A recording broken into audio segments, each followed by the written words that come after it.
today we will discuss the base of the brain. What are the cranial nerves emerging from the base of the brain? See here, this is the first cranial nerve. This is the first cranial nerve, olfactory bulb.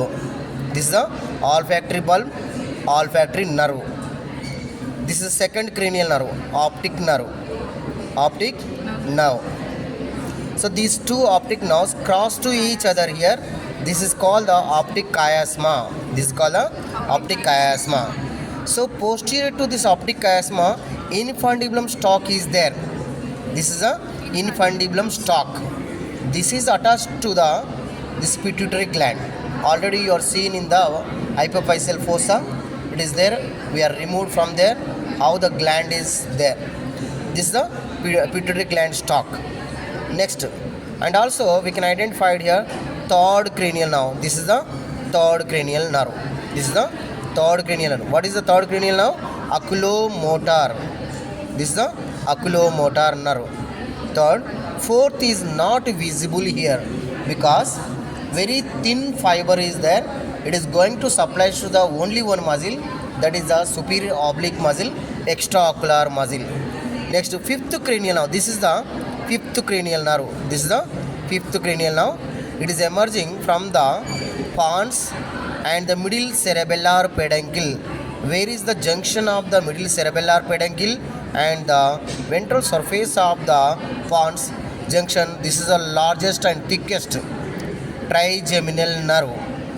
From then after it form a ganglia. Ganglia gives a three nerves like a mandibular nerve, maxillary nerve and ophthalmic nerve. This is the fifth cranial nerve, trigeminal. See here we can identify the nerve fiber.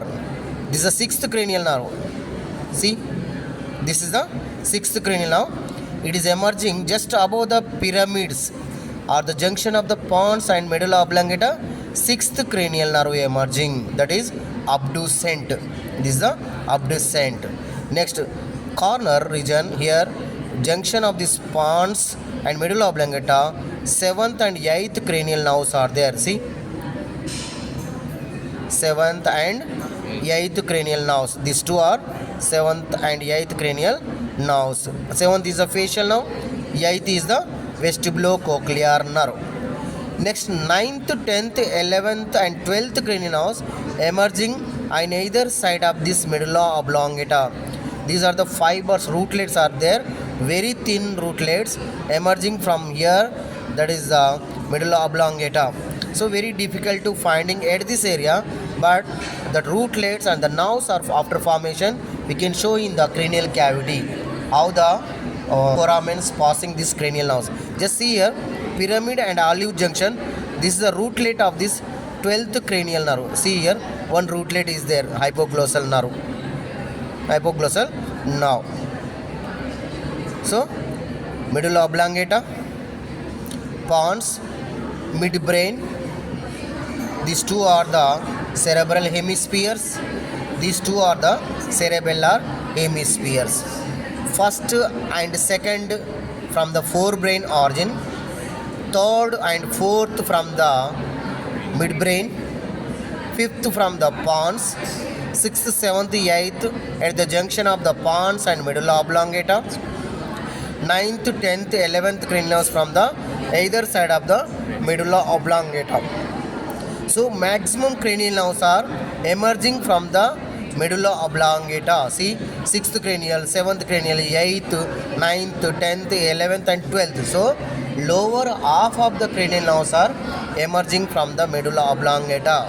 That's why at the time of the compression of the medulla oblongata, vital centers are present here, that is the vasomotor, respiratory centers are there.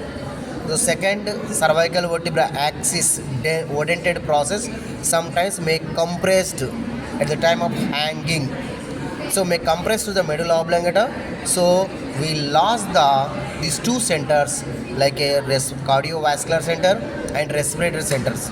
So that's why most important to know this cranial nerves emerging from the medulla oblongata. So here this is a pyramid, this is a olive oval shape. Next, and also not only this, Circular veil is also there here. See, base of the brain region. This is a basilar artery. These are the two terminal arteries. Posterior cerebral arteries. Posterior cerebral arteries. Next, and also here, see here. These are the cerebellar arteries. Next, and also this is the internal carotid artery. Internal carotid artery and its branches. If you